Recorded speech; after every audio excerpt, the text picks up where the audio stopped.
Well, many times verses of the Quran are taken out of context just to give the impression that Islam is asking the Muslims to treat other groups of faith in a negative way.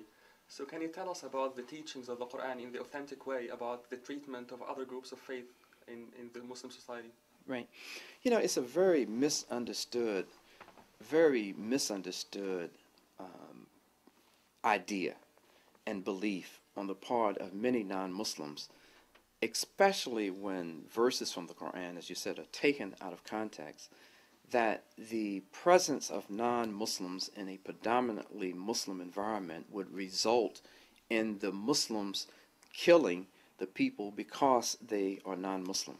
This is unprecedented in understanding and belief amongst the Muslims. As a matter of fact, the best example of this treatment of non-Muslims when Muslims in a Muslim government, under a Muslim government, is at the time of the Prophet Muhammad, peace be upon him, himself. We find that one of the first acts of the Messenger of Allah, when he established the first Islamic state under his leadership in Medina, one of his first acts was to draw up a constitution.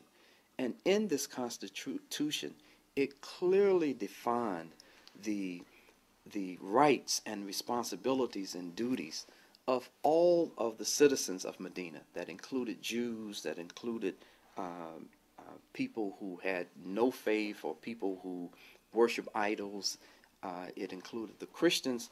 It was a very special document by which the Muslim world has been able to draw from this practical example of how non-Muslims are to be treated under the authority of Muslims.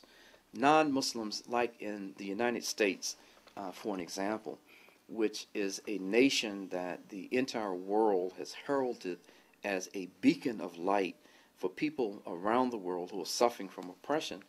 But in this country, there has been a very hypocritical history in saying that all citizens are created equal and saying that in this land all of its citizens will get the same rights. But yet you find that it is very contrary to the actual history of the treatment of African American people and the treatment of many waves of immigrants who have come into this country. So, but what Islam does is to clearly define that no church or no place of worship can be torn down, that people would have the freedom to practice their faith, that they will be allowed to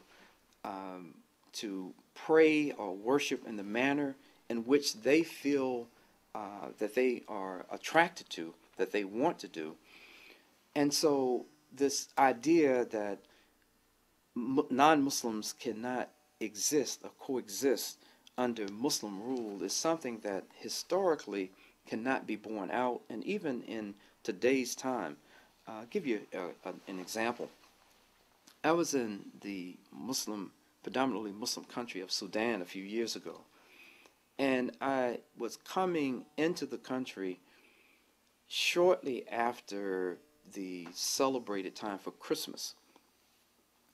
And I was told by many of the leaders of the Sudanese government that had I been there just a few days earlier, I would have thought that I would be in a Christian country, because of how in Sudan, how they express their fellowship and how they express their acceptance of Christians in that country. They had allowed, even in the capital of Khartoum, for the Christians to decorate and to celebrate Christmas in a way that they felt comfortable. Now, of course, this isn't done in all Muslim countries, but I just say this by way of an example, that in Muslim countries who oftentimes have this identity as being very tough and hard and persecuting non-Muslims, that in a country like Sudan, that the reality is very different than what is commonly professed and understood.